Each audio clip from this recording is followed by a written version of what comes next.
You know, everyone on the internet is, as far as the golf instruction goes, says, let me show you how to do this easily. Easy distance, easy shoulder turn, easy takeaway. Score in the 70s easily. Get extra distance easy. Nothing's easy in golf. It's a struggle every day that you go out there and play because we're all made up of different components, and what's easy for one player obviously isn't easy for another. And we're so lucky now that we have this camera to look at ourselves and say, oh, that's what I'm doing. Well, back in the day, we didn't have that. And what we used to use, believe it or not, is our reflections here and there in a window, in a car door, a front door, had a large window, or a mirror in the house. See? That's where our trusty friend comes in. We always had something like this in the house to grab and to swing. So when I was preparing to do this Ben Hogan tip video, I'll call it, I went to the range and I discovered that I was swaying really badly. I couldn't keep my right leg stiff enough to be in the shot to push off. I mean, it doesn't have to be completely stiff, but it's got to be an anchor. It can't give way on you or you'll have no power. So I woke up one morning pretty early, went to the magic mirror, put some tape on it, lined it out, went to the front, got my position. I said, let's see what I'm doing. And I did a swing. I said, no, that can't be what I'm doing. And then, what? And then I did another time. Are you joking? I'm moving my head that much? I mean, I must have been moving my head this far. And I had no idea. No idea. Because even when I had the camera on me at the range, I would just hit, and I had no idea I was moving off the ball that much. But there you go. So then I said, well, let me go back and try to fix it. So I went back and I started to fool with not moving it at all, and all of a sudden, my back leg was working like it's supposed to. You know, and it's still hard for me to do. I got to get used to it. But that's what I was doing. I was swaying right off the ball. Who knew?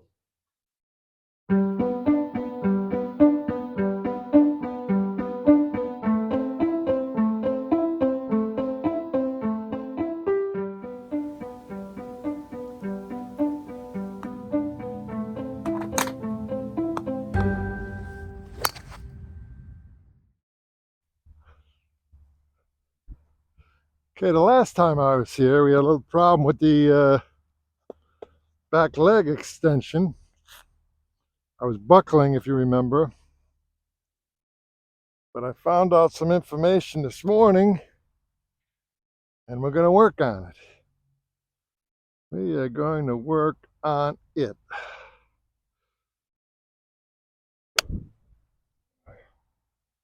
That's pretty good.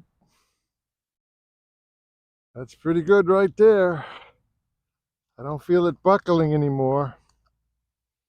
I'll have to check the footage. But see, you never know what you're going to find in your house that's going to work for you. I mean, today was a mirror. Tomorrow it could be something else. It could be a reflection in the car window. You don't know.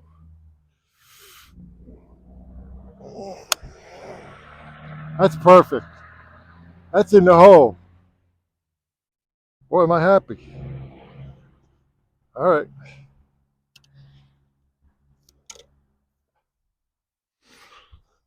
Okay, I put the 8-iron away. And now we're going to hit some Heavenwoods. Same thing. Should be the same swing. No difference. That's in the hole too. Boy, I hope that looks as good as that just felt. Now, I gotta confess, usually these kind of changes don't happen as quickly. But you know, I've been around the block a little bit. But I know when I saw it in the mirror that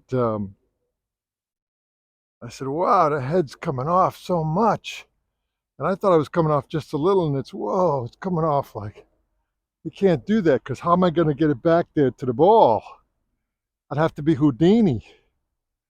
So when I saw that, I did it the right way, and now it feels like I'm like bending backwards because I'm not used to it. Feels crazy.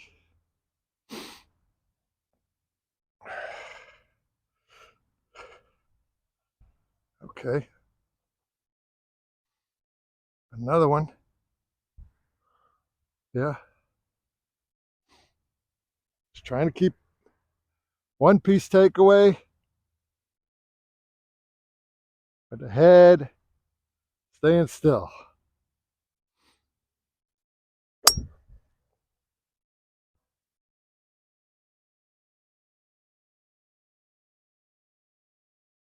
I can't believe it myself.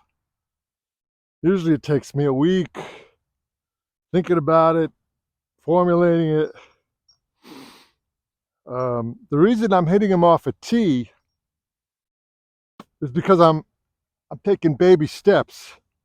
You don't want to jump right in and say, okay, let's tee up the driver and bang some or put some on a tough lie, a tight lie, and hit some. No. Cut yourself some slack. Ease into it. Get some rhythm. Get some confidence. That's what you got to do. See, but it was all in the head. And it's still not totally fixed, but I'm on such a good road right now. I saw a great video, actually 2 videos online with 2 great teachers. And they just said, you know, if you're leaving your back leg buckled or bent, just let it gradually straighten up. Yeah, that's good. But when you're like me and you're moving the whole business, that's can't move the head. And it has nothing to do with your eyes or focusing on the ball.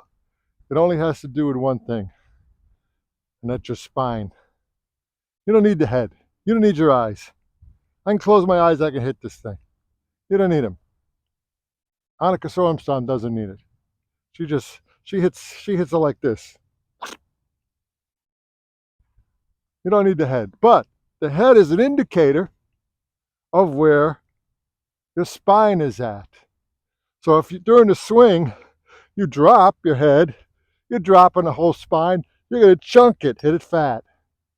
If you lift your head, particularly at impact like some do, you're going to top it, roll it, what have you. The head has to stay still. All right. Let me hit another one here.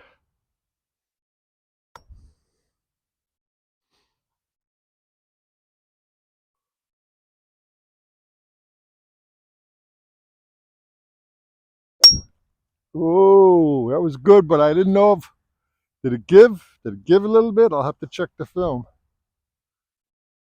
The head might have moved a little bit.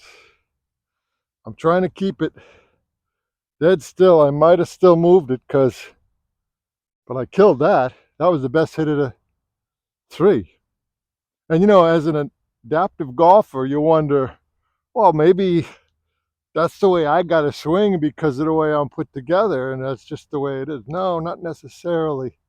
You got to try to go for perfection when you can, because these little things that you're band-aiding, putting band-aids on, if you're playing in a tournament or a serious match, the band-aids are gonna fall off, and you're gonna be in big trouble. So you gotta try to fix it the correct way. At least I know that I'm on the road. I'm on the road to recovery.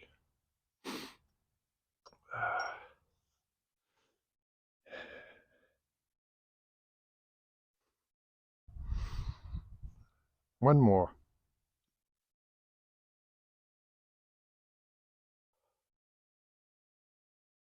Like this out first. Keep the head there and let it go.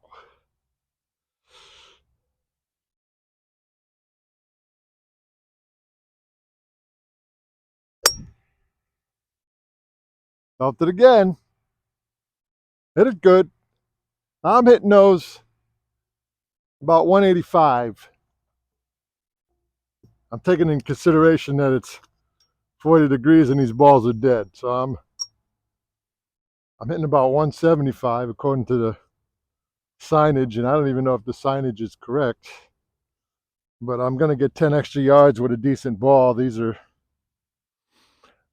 tell me they used these during the Civil War for like cannon fire. But anyway, it's just a rumor. Okay. Kind of turn the hips. There it is. Keep it there. Keep it there. I think I'm afraid that I'm going to push it. If I move the hips too much, I'm afraid I'm going to block it. I think that's what's going on. I got to get over that habit.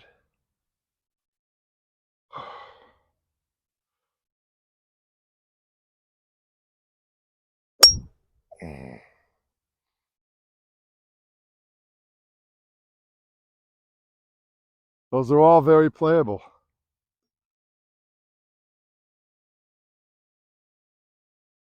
I got a quick tip for you before we go. There's the golf course right there. You just came by to loosen up, and you got a tee off time in about a half hour. And you're almost done with your balls. So you're ready to go. But there's not a practice sand trap for miles and miles and miles and miles and miles. So what do? Well, you can still practice your sand shots right here. Just get off the mat, put a ball there. Think you're gonna hit it like 2 inches right off the ball. Right in back of the ball, I mean. Don't ground your club.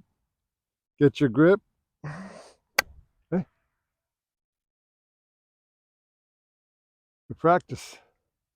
You only have to hit a few, but if you're having a little worry about your sand shots, of course, by the bunker, just hit a few, because it'll at least get you in the right frame of mind, because you're just practicing technique.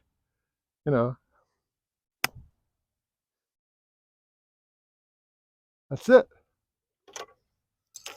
If you're in a fairway bunker, it's a whole different shot. You can play it right from this mat, fairway bunker shot, because you're not trying to. You got to get in front of the ball, hit down on it, but you got to clip it. You got to clip it clean, because you don't want to hit any sand. You got to skim it. If you got the lie, maybe you don't have the lie, but if you got the lie, you just try to clip it clean. See if I can clean one out of here. I'm going to choke up a hair on it, just a hair. I'm going to try to clip this right off the mat.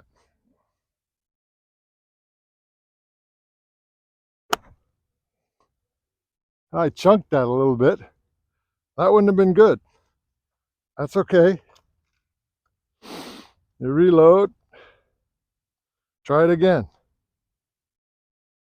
You don't want to play it too far back in your stance. Play it more in the middle. If you play it too far back, you'll probably grab some sand, and you don't want to hit any sand if you can help it.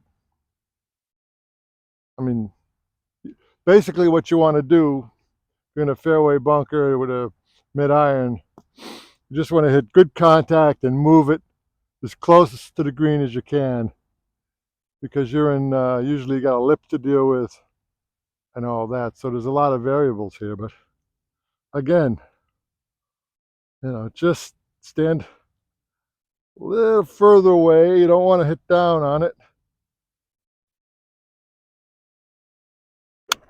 There you go. That gets you right out of the fairway trap. So, what have we learned? We've learned that the movement or non-movement of the head is one of the most important things we have to keep track of, because the head is connected to the spine, and once we get set over our shot, our duty is to swing around our spine as much as we can without leaving it out of control or out of alignment from where we once stood at the ball. Meaning, you set the spine at address and you move around your spine and you keep it there. And if you move your head like I was doing, your spine is all over the place. How can you hit a stationary ball in front of you when you have no control of your center or your core? That's what I'm calling our core. Your job, Tom Watson said, the only thing you're trying to accomplish in a golf swing is to keep your spine angle. Tom Watson. What he means is you set and you swing around. You don't bend or rock. Of course, you come through and you bend it now, but that's after the contact with the ball. That's all the inertia you have from going through it, but that's not what I'm talking about. I'm talking about the swing, keeping the head and the spine in that angle on your takeaway, and then you can attack it coming down, and things change a little bit, but not that much. So I'm telling you, this turned out to be a very scary thing about me swaying off the ball, but it turned into something that I even learned, that my head is all over the place. And a lot of it, of course, is my age and my loss of flexibility in my shoulders. In fact, some teachers will say, well, elderly guys, stick your head over here like this. Well, you can still do that, but you can't move it that way. You could do it like this, but you got to keep it there. Just because they're telling you to tilt it a little bit doesn't mean it's supposed to go like this. So that's what you got to concentrate on. When everything goes bad and you start missing the ball, missing contact, look at the head. The head will tell you everything. And what I mean by not only this kind of movement, like I said before on the range, but this kind of movement or that kind of movement, keep it right there. Keep everything revolving around the head. And it'll be really easy for you to hit good shots. Not really, but it'll help you along your way. All right? I'll see you next time.